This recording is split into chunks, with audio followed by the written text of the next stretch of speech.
Hey there, it's Will from the Marketing from the Trenches podcast. So in this episode, we're going to be going through a concept and an idea which is going to be super important in the future of marketing. So whether you're running campaigns and ads at the moment, or you're thinking about going and doing more marketing in the future, this will be an episode that you don't want to miss. So what we discussed in this one is how to personalize your campaigns at scale using software.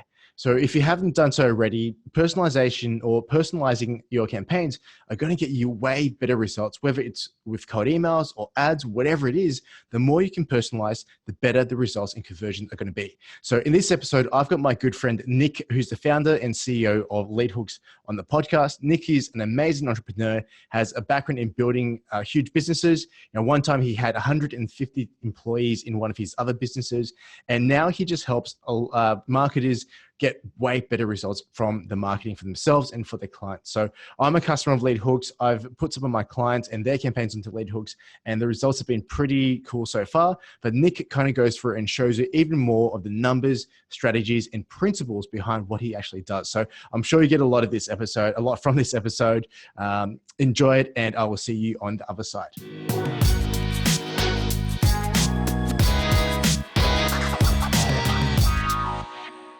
Hey everyone, welcome back to another episode of Marketing from the Trenches. I got my good friend Nik from LeadHooks on here today, and as always, world-class marketer, entrepreneur. He's got such a cool story that I actually don't know too much of in terms of your background, so I really want to dive into that because I've heard some rumors of the stuff that you've done, like built a huge business with 150 employees and all that kind of stuff. But we want to touch on that, and also I really want to get into what you're doing with LeadHooks because it's just such a cool program, and we'll dive into all that kind of stuff as well. But essentially what we're covering today is personalizing marketing at scale, which I think it's going to become more and more important as marketing goes on, as bigger players start coming in with media buys and things like that. The only way to really win or stand out is to try and get as personalized as possible. So Nik, it's awesome to have you on, mate. Thank you. Thanks for having me on. Cool. Awesome. Let's kick off. And as always, so tell me more about your story. Like we had a chat a few nights ago, I think it was, when we had an event, and you were telling me a little bit about your background and how you started this giant company with 150 employees. And I don't really know too much about that. So let's start there. Let's dive in. Okay. So my background's in banking. And after banking, I joined a business that was run with my family. And we grew that so the revenues at the time were like in the 7 figures, and we took it to a good mid 8-figure business. Wow. In short order, due to it being sold off and NDA. I can't remember. Yeah, that's fine. Well, the numbers, but basically, and so, but because I'd come from banking, I had use of all this technology, a lot of very analytical approach to business. But I wasn't exposed too much to the marketing side of things. I'd done marketing as an undergrad, but then I was more in the quant finance side of things, and so I hadn't had much exposure on the practical side of marketing. So when I came in, there was already a team in place. We worked together. We mapped the whole business. A lot of internal. The thing is that when you go beyond, and you probably experience this, when you go beyond like 4 or 5 people. It's really hard to make people walk in one direction, and that's kind of like by your 5th employee or your 5th teammate. Imagine what's going to happen when you have 20, 30, 50, or 150. And it's very difficult, and cliques start forming, and all that sort of stuff. And so a lot of work when you're in a senior exec at that level is more just people. You don't actually do as much as you do some strategy. You don't do strategy on a daily basis because you can't be strategic on a daily basis. Your vision comes and you put things into place. Most of the work is around making people walk in one direction, and so that's where the recruitment processes, the hiring, the firing, making sure that, and also the onboarding, making sure they're well suited to what you've developed, what you've created within the organization. Making sure that if there are any bad elements in there that you start, removing them. There's a lot of power plays that happen at that level. And so being very conscious of the human aspect of the business and how to making sure that you do as best as possible. You know what? The things will still happen that you won't be too happy with, And that's where sometimes you have to make hard choices, because you've got to have an employee who's a good performer technically. So they may be very good at getting sales, but they're a horrible teammate. And that's when, that will be the test of your leadership at that level. Is like, well, what are you going to go with? You're going to go with accepting that person because they bring a lot of revenue, but they're not the best person to work with, or do you get rid of them and you supposedly take the hit, but then everybody, it's a massive signal to the rest of the organization that you are living the principles that you set for the business. And that's where it becomes really important that you're going to be principled about this, or you're going to make exceptions. But then if you make one exception, then you're always going to make another exception. And so that, I think, is the beginning of the rot in any culture. So I guess that's, hopefully that kind of answers your question, is how a business at that level would operate. It's pretty much just people. That's all you're doing. Yeah, that's interesting. It's interesting. So it's actually really interesting to me, because I'm just kind of going through that process now with my team members, and we're kind of set the right size where it's easy enough to lead everyone in the right direction, but it's something that we're super conscious of. So cool. So you kind of went from banking into this business, grew it into a huge organization with a whole bunch of staff, and herding cats every single day. It's running an adult daycare center. So how did you go from this business here, where you've gone for this huge business, and how did you get into lead hooks? Because that's a bit of a trend. Okay. Right. Okay. Yeah. So there, the business was pharmaceutical distribution and consumer branding. So we created hair care products, skincare products, body sprays, jams, jellies. Massive, quite a few different products. But the approach to get into the market was still very much traditional marketing. There was no online marketing. We're still running TV ads, radio ads, cinema advertising, billboards, all that stuff. But the lesson was that because the media spend is so high and the media creation spend is so high, it's very expensive. So if you make a mistake, it's very costly.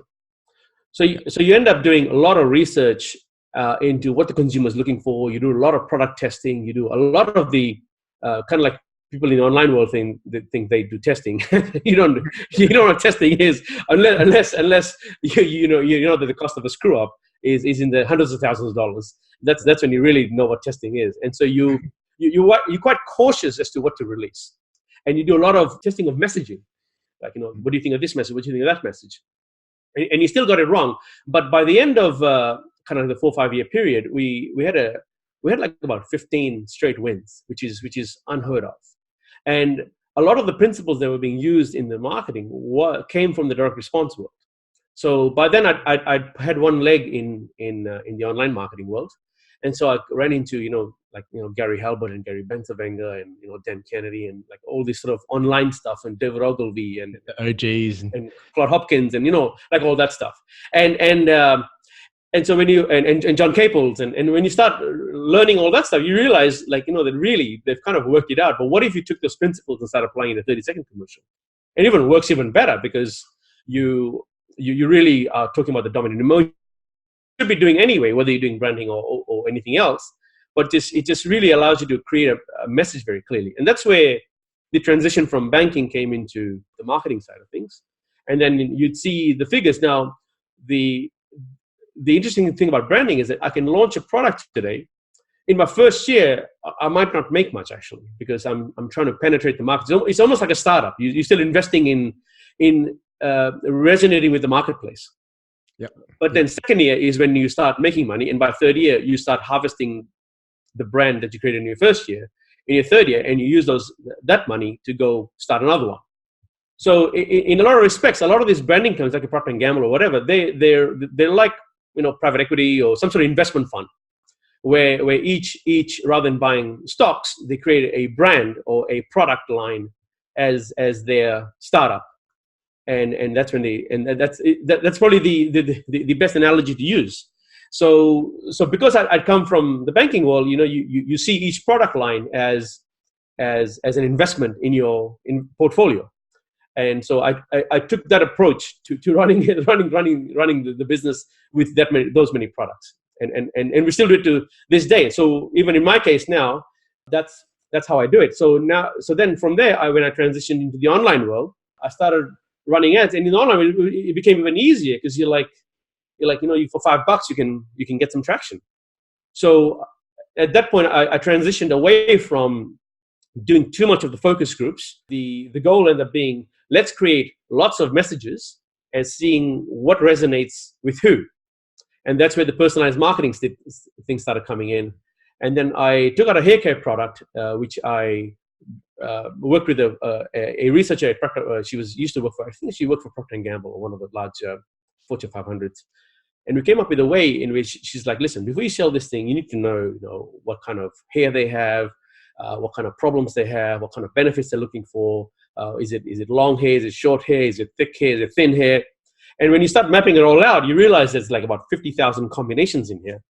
But then how do you sell to someone with 50,000 combinations? And that's where the genesis or the idea for decision trees came from. And so that was the first decision tree. And that's how the transition has come from finance to consumer branding to digital marketing. SaaS.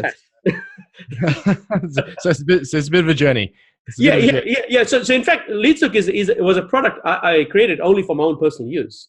I wasn't quite interested in selling it. And then, we have some common friends, Mike Rhodes and Dave Jennings and a few other guys who were like, hey, well, what's this thing that you're doing?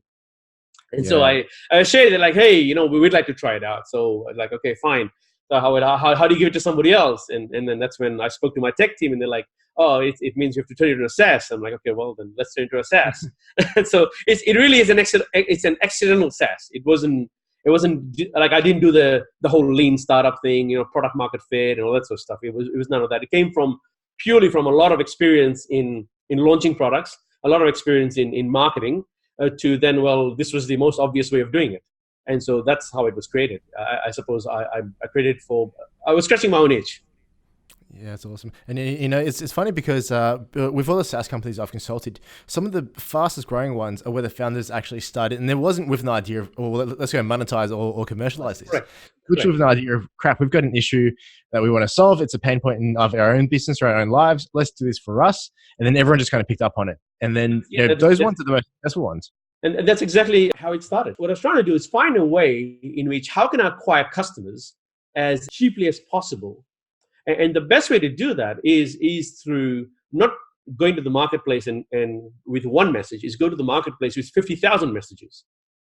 And because now you're resonating with everybody at a personal level. But how do you do that at scale? And that essentially is what LeadSook has ended up being, is personalized marketing at scale. And so when you go down the decision tree and you go down a specific path, each path you go down tells me how I should sell you. Yeah, it's amazing. And the thing that I love about the program as well is, obviously I'm a user. I'm using it for some of my clients with their campaigns as well. The thing that I really love is, traditionally when let's say you're launching a funnel or you're launching an ad or anything like that, you're just looking at top line numbers. So, hey, what's my CTR, or what's my click through ratio? What's my click through ratio? What's my cost per lead, cost per acquisition? But within that, there's so many different ways to break it down by audience, by this certain need or a certain pain point, and you kind of miss a lot of the really key data in that. That's essentially is why the whole thing was created, because. So what I normally tell people, normally what happens is people go like, oh, opt-in rate. And I'm like, you know what? Opt-in rate's a horrible metric to create a business, unless you're getting paid on opt-in rate. If you're getting paid on opt-in rate, then you know what? Go for it. But that doesn't mean that the other guy's going to make any money, because it's all about, end of the day, who's buying. So here's what's going to happen. If you track people of what they're doing and you match that up to the revenue you're making, you'll probably recognize that the market segment who you thought you were going to go after is not the real segment from whom you're making money. And that's what it allows you to do, because you can mash up your traffic data with your decision tree data, which is the questions and answers they've given you along the path that they went down, and you mash it up with your revenue data. You'll start seeing segments that you're like, wow, I didn't realize that my real customer is actually someone who lives in postcode 2122 and is over 40 and seems to be always, and they all seem to come from an iPad 3. And you get those kind of insights who came from this keyword or this audience inside Facebook. Now, when you start personalizing your advertising just to that tiny segment, they are your hyper-responsive customers, right? They're your most profitable customers. And that's when you start getting click-through rates on your ads at 10, 20%. It's because you've been able to match your messaging to someone who your product was designed for. Yeah, it's and I just can't understate how powerful something like that is, because it kind of goes back to the 20-80 principle, right? Like 20% of your customers or your segment, that's where 80% of the profit actually comes from. So yeah, it's massively powerful. And even though in the past we've had campaigns where like this has killed it, and then when you dive down, you look at it and go, well, the potential, like even though this campaign works so well and the clients are so happy, the potential here is we've just missed 90% of the actual potential, because 90% of everyone else was clouding the results that 10% of the people actually came through and delivered for us. Yeah, that's right. Yes. So the whole goal of this is to find out where your ad dollars are not bringing in any friends.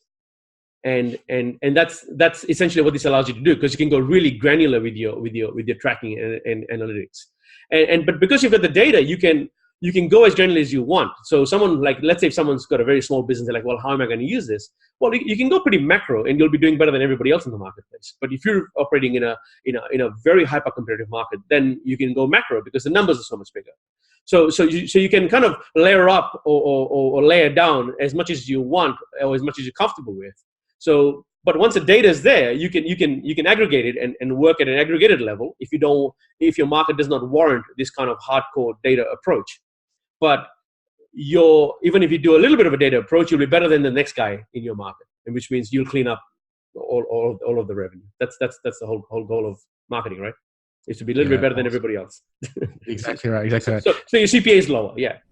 Yeah, exactly. That's perfect. Look, I think the best way for people to understand exactly kind of what you do and what the software does is, so why don't we jump into a few examples? Because for me, when I first saw the idea or the principle of what you were doing, it was actually at our friend Steven's event, which we both spoke at. And when I saw it, I was actually getting ready for my own presentation. I'm like, oh, this looks so interesting, but I'm just getting in the zone. I'm just going to have a quick look at what it is. So when I first read, I'm like, cool, this looks pretty good. I should check it out. But it wasn't until I really started diving in deep with you and looking at putting some of our own campaigns together and client campaigns that I was like, whoa, like this stuff is freaking amazing, right? Like this is so powerful. So, and it's just like, for me, it was just next level personalization, because some of the campaigns we're running, especially because we do a lot of cold emailing for our clients, it's like, yeah, we can personalize based on, the job titles, the company, the address they're at, even sometimes what blog posts and stuff they've written. But the stuff that you're doing is kind of like next level. It's exponentially different to that level, right? It's like 5 levels down. So to kind of demonstrate the way you think about this kind of stuff, or the way you think about personalization, the software, why don't we dive into, if you can share as much as you could, obviously. Yeah, absolutely. Yeah. So I think what I'll do is I'll share a very simple example, and so that anyone can apply it, because without the benefit of doing demos, which we probably don't want to do, almost everybody has a lead magnet that's worked. The problem with most lead gen, where they're just giving a lead magnet, is that I don't know the perceived value of this is until I consume it. So if it's a 30-page report, I'm going to have to get a nice cup of coffee and spend 30 minutes or 40 minutes or whatever it be to go through it and work out what is relevant to me. And then secondly, how do I apply that information? Now, what if there was a way in which you could generate a lead magnet that gave you only the 5 bullet points that were relevant to you, so half a page, and had action steps right next to it on what to do. Now, all of a sudden, you've just compressed someone's hour of effort into 30 seconds. And so the value generated for your lead is enormous, because you've just helped him out in massive reciprocity. Yeah. But now you've gotten clean data, because if he didn't give you clean data, then you couldn't give him a clean lead magnet. And that's where the genius of the approach is that you end up delivering for someone a personalized lead magnet, while at the same time you get good data about them. So I suppose if you could work with an example, say if you're in the lead gen space and you've got an ebook on how to do cold prospecting really well, and I come to your site and I say, hey, let's sign up for my free ebook on how to do cold prospecting, and maybe I've done some cold prospecting before, so I know 50% of, say, what you know. So it's the other 50% that I'm interested in. So wouldn't it be cool if you took me through a question saying, okay, cool, how many campaigns have you run? When the last time you did it, what kind of opt-in rate did you get? How many replies did you get? How many people sent you angry emails back saying, why are you bothering me? Or things along the lines of how did you develop the messaging? What was the takeaway from your original email? What kind of introductions did you do? And based on that, you'd know what level this person is playing at. But as a result of going through that, you'd be able to give me the 50% that I didn't know, or 50% that I'm doing wrong. And all of a sudden I get value. I'm like, wow, I didn't realize that this is the cold prospecting that I was missing out on. This is the cold prospecting that I didn't even know you could do. But then now you've grabbed data about me, which means you can reach out to me saying, hey, Nik, yeah, sure, you can do all that, and might take you, 20 hours to execute it because you don't do that as a full-time basis, while we can do it for you quicker, faster, and easier. So why don't we carry the conversation? So the whole lead gen process ended up becoming a massive profiling tool where you learned so much about me while delivering me an outcome that I could use tomorrow. I hope. Yeah, it does. Yeah. Absolutely. And then I think the thing that's really cool is it really personalizes it based on what they want, because you're right. If someone's experienced in, using our own example, for example, if someone's already experienced or have a sales team who already do this prospecting stuff, if it's some of them, they're really busy, right? So if you want them to read through a 20-page ebook, by the time they've read through page 3, they're like, look, I know all this kind of stuff. I'm done. Yeah, they switch off because they're like, I've done this before. What could possibly be relevant here? And that's what you're addressing. You're removing the stuff that they already know and only giving them stuff that they don't know. So as a result, that's where the value is being created. Yeah, that's awesome. Look, and I think that's just one example as well. Obviously applied to the stuff that we do, which I think that's when you first showed me this stuff and talked through for my business, I was like, that's really cool. But the things that I've seen you do for other clients, I don't know if you can talk about one or two more, maybe a little bit more, not so in the marketing industry, but okay, like a small business example. I think all right. So let's pick an e-commerce example, right? Totally different. So I worked with someone. In fact, they came from the DMA event. They reached out to me. They said, hey, we like this decision idea. Do you have an application? Because I shared an example in the hair market. So they were in the hair market too. So they're like, oh, could you share an example with me? So we worked on a campaign together, and I'm happy to share it. What they do is they've got a bunch of products to address very specific hair needs. And they're having a really hard time selling it online because they have to have this really long copy to sell a $50 product. So I said to them, I said, what if you could learn from a decision tree process what that was, and then just say, well, here, based on your problems, this is the product to consume, which is exactly what you would do in a retail setting where someone would come in and they're like, hey, let's have a look at your hair. You got split ends, you got this, you got this, you got that. Okay, well, based on what you've told me, consume this. And I said, we can do that exactly, but totally virtualized, yet personalized. And so they're like, so we build the decision tree out. It goes really wide, but it calculates the exact recommendation that you need to have, including supplementary products, because they can do bundling now. So they're selling bundles of products, not even one product. So the average order value has just gone through the roof, and their conversion has gone through the roof. Because that's like the the ice cream, the cherry, and the cream in the sense of the kind of value that they're getting now. And so the guy said to me, he goes, I'm reluctant to give you a testimonial because I don't want anybody else using it. That's when you know you get a good product. In fact, that's the most common feedback we get. I'm not giving you a testimonial. I don't want anyone else to use this. So that's, I guess, an e-commerce example. If there's something, I'm happy to run through any other examples. I'm actually really interested because I think, especially the way that we do our marketing and most people that we've got on, the only reason, I've got guests like yourself on is because I know that they're for a fact actually doing this. Like, it's not all theory, like you're actually doing this. But with the clients you've got, look, I don't know if you can dive into the numbers a little bit or not, even generally, because it'd be interesting to see. Right. Okay, so I've worked with a lot of guys in the health space. And so the good thing that I've found with using decision trees is your campaigns are stable for a long time, which has been something I did not expect.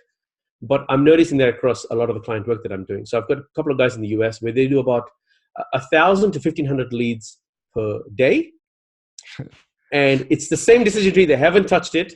And it's been almost 2.5 years now. And it's a 60% opt-in. Wow. And that number on a week-to-week basis, a quarterly basis, any way I measure it, it does not deviate of that 60% mark. Yeah, sometimes 62, sometimes 57.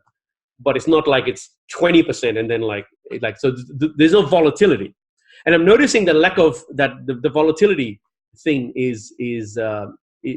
and the reason why that one is working, I think, at least this is my wild guess at it, is that because the personalization is so on point that the competition can't replicate that unless they knew the personalization that was happening. Because they're personalization across 15 questions.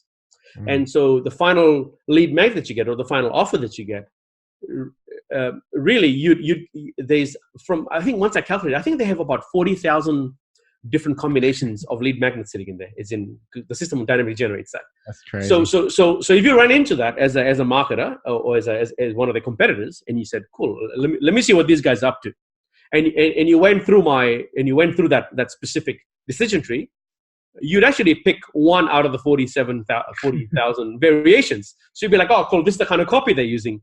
But not really, because if you had taken a different path, you get a totally different offer, a totally different copy. So you actually would rip off one variation of 40,000.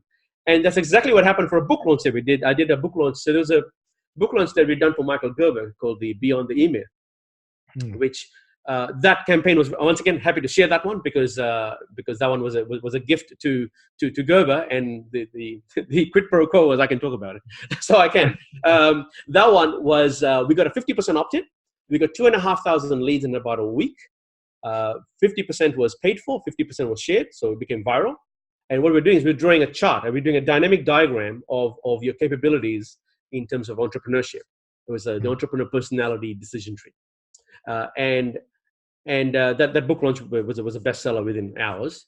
I guess when you have that many highly profiled leads in your platform, it wouldn't be that easy to sell a book. So that one, I think from memory, the leads were like sub 50 cents. Wow. Because of the virality that took off.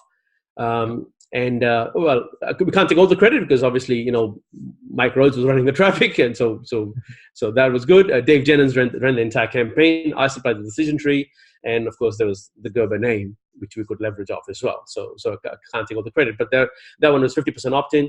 So what I'm noticing is that you can have really high opt-in. So the clients that I'm working with in the US who have these 50-60% opt-ins, they actually get so many leads that the conversion is very sloppy. So that's the kind of, I guess, the dark side of having a high opt-in is that you tend to get lazy.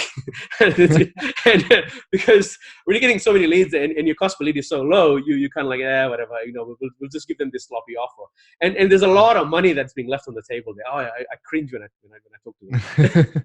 I'm like, come on, guys, we could do a lot more. In fact, it's so bad. I remember when I made the decision tree for them, I said to them, okay, here's the form, and the title was form on it. I said, go change the copy. And they're like, oh, let's just run some traffic at it. And they start getting 60% opt-in. They've never turned it off. It still says form to this day. So when you get to the opt-in page, it says form. It says name, email, and the call to action says says submit.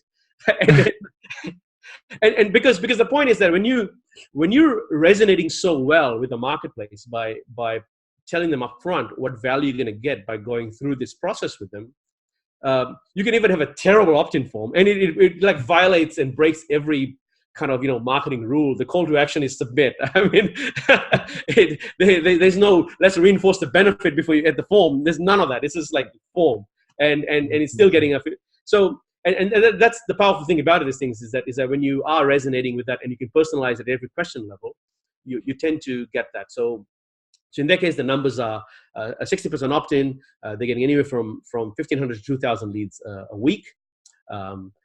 Now they also, whenever they run a camp, because every so often they do like a launch sequence, that's when their numbers end up being like close to 15,000 leads in one day in a 24-hour period. 15,000. Yeah, 15,000. Yeah. So yeah, that's and so they're the kind of numbers we're looking at. In the financial space, I work with a lot of guys who do credit cards and real estate and all that sort of stuff. When they go from a static form where they barely get 5%, they'll easily get up to 25% using something dynamic, which in hyper competitive markets makes a big difference. And because Leadsic has also got a math module inside it, it's a tweaking of the pitch. So we're not saying, hey, I'm going to give you a cheap loan. We're saying, let's see how much money you're actually going to save. Because you've got a math calculator, you can actually say, okay, well, how much, what sort of loans do you have right now? How much is your house worth? And what's the current mortgage on it? And based on that, you can actually programmatically say, okay, cool. Based on the numbers you're giving us, and provided they're correct, this is going to be your new repayment, and it's going to be pretty spot on with what the new repayment is going to be. So then you can say, well, based on that, you're going to be saving extra $800 a week, or you're going to be saving extra $2,000 a month. And then at that point, when you say, hey, would you like to talk to someone? I mean, all he needed was say no. No, I don't want to save 2,000 a month. Why would I? Yeah, exactly. Yeah, why would I want to save $2,000, right? And so that's where the opt-ins are coming from, is because you end up showing the value before you ask for their details, and you can't show value unless you're personalizing. Because I mean, anybody can say, hey, I'm going to save you 20%, or hey, I'm going to give you half price, or we'll beat any quote. I mean, what does that mean? Everybody says that. Yeah, that's actually so powerful. And you raised two really good points. And the first one is, one of the biggest mistakes we see, right, when some of the clients that we have come through to us and have done their own marketing, is they give us all the numbers and they go, look, this stuff just doesn't work. And the biggest thing that one of the first things I look at is, well, what's your offer? Because it's not the traffic. Like, everyone's got the same traffic, right? Everyone's got Facebook or Google, just whatever it is. Copy makes a big difference. What happens to the funnel makes a big difference.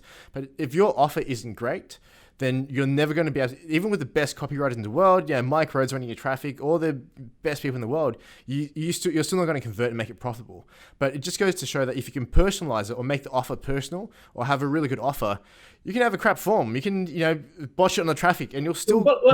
Well, actually, it's funny you say that, because I often ask the clients that I work with is what is your USP of your lead gen? Right? Normally people talk about USPs of the product or the offer. I say, no, what is the USP of your actual lead gen process? Because think of your lead gen as a product, and you're selling it now. And so why should someone spend 30 seconds on your website and give you their real name and email, which is and that's the battle, right? It's very easy to get opt-ins, because except it goes to mycrappyemails@gmail.com. It's an account that everyone's got one, right? That's everyone's got their Gmail that they don't check. Spam account, yeah, exactly. Yeah, or the local police station's phone number, right? If you want to do phone verification. Yeah, no, that's what you don't want, because the offer is not compelling. The lead gen is not compelling. Your lead magnet is not compelling enough for me to say, you know what, I'd be stupid to give him my wrong details. And so how do you create so much goodwill that they're like, no, I actually want this guy to have my real number. I want this guy to have my real email, and I want this guy name, because I know it's not in my interest not to. Rarely do people ask those questions. Is why they just follow like some guru will say, hey, just, have a name and email and give an ebook. I'm like, what does that mean? It's an empty promise. It just reminds me of the other point I was going to raise. When you said that you've got that tree with 40,000 possible permutations, it's like you've got gurus at the saying, oh, just funnel hack them, just look at what the funnel does and just model like copy it. Best of luck. Good luck. Yeah. In fact, if you showed someone a decision tree without showing them the copy, that's going to be, and you said, go replicate that, they still can't, because it's physically impossible for someone to sit there. I mean, I guess you could if you had someone on, I don't know, microworkers.com or something, go through all 40,000 combinations. That's if you knew there were 40,000 combinations to start with, is why you didn't go through it. Yeah, so you can't funnel hack. It's unhackable. In fact, I wrote a blog post about it. I said, the unhackable funnel, and it was about that. It's like, well, good luck to trying to rip this one off. Now, the Gerber one that we did, someone ripped it off, word for word. They used all of our questions, except they could not personalize the results page, or they couldn't personalize the lead magnet. And they just had one bit of copy, and they made a blog post about it, that campaign actually doesn't work. And I remember Dave Jennings called him. He goes, some guys ripped off the decision tree. And I said, yeah, good luck. And he goes, he's done a blog post about it. It actually doesn't work. And of course we knew that it worked. And I said, yeah, he's missing the point. It's not just the questions. That's why everyone goes, oh, just do a quiz. I'm like, no, it's not about the quiz. It's about the value that's being generated post quiz. And so all you're doing is asking 5 questions, saying, hey, this is the kind of video you should watch, or this is the kind of entrepreneur are you. That's, once again, I mean, that's so, I don't know, 2010, man. So 2019, yeah, you want to dynamic generate everything. I spoke to a couple of guys a couple of weeks ago, and I said, you can dynamic generate an entire sales letter. And they're interested in how to do that, because that's one of the things I'm helping do now. As well, because the algorithm or the platform allows you to dynamically generate anything. It could be an offer, it could be a lead magnet, it could be a sales letter. Yeah, it's just so powerful. Like, so the campaign that you guys actually did a lot of work with us on, that campaign, it's I can't say too much obviously because it's a client of ours, but it's in a very saturated market, right? It's in a market that there's a lot of people in it, a lot of noise, and we did some email stuff for it, and it just wasn't quite where we wanted to be. But the stuff that we're doing now, rather than talking about what everyone else is talking about and trying to spin it differently, we're honing in so much on what every single lead actually cares about. So now our message is completely different to what the rest of the market's talking about, because we know the exact point. And we're just about to launch that now. So I'll probably get you back on later on and talk about some more advanced stuff and share some of the numbers with you as well. But man, it's looking pretty good. Awesome. Now, in fact, one of our good friends contacted us, James Hepburn, the good copywriter. And he said, I gotta go try this thing out. So we made one, and it was quite, and he made it very quickly. Actually, I was quite surprised how fast he did it. And he just launched, and I said, "How's it going?" And he goes, "Oh, the numbers are good. This thing works." I said, "Of course it works." He was skeptical. He goes, "There's too many questions." And I said, "Listen, there's too many questions for you. It's not too many questions for the person who's going through it." I said, I mean, if you had cancer, would you want your doctor to say, "Listen, I'm only going to ask you 2 questions." 9 questions only. No, right? I mean, if you're suffering, you want whoever's going to help you to get the complete understanding of who you are. It's about empathy. It's about making sure that you're empathizing with the person when you're asking the questions, and the flow is right. That's the other thing that I see going wrong all the time. Is I had a guy who made a decision in the financial space, and he goes, "Hey, it's not working. Can you review it?" And the first question is, "What's your net worth?" Hey, stranger, how much do you make? That's right. He's trying to pick up, and this is like the one-line pickup at a bar or something. You know what? Maybe it works if you're Neil Strauss. It doesn't work for the rest of the men out there who are trying to date. So that, and the more you replicate a real human experience. And that's what decision allows you to do, because you can go down any path that you want. The better your response is. So your first note is going to be pleasantries, and you can do a chatbot style, and then develop a bit of context around the questions you're going to ask, and then move into the questions. And the questions should really be much like a conversation. Hey, what do you do? Oh, blah blah blah blah. And then in most conversations, they'll be broad and sort of surface level, and then they go deep later. You want to follow that broad framework, and it's hard to go wrong if you do that. Yeah, that's amazing. That's amazing. Look, I think we definitely need to do another episode, because what I want to do is maybe even dive a little bit deeper and get one of these, work together on a case study and just pick an example market. I'll reach out to the audience and see if anyone's going to put their hand up, and maybe what we can do is actually get them on the call as well and make a decision on the call. I think that'd be really cool to see. Awesome. No, look forward to it.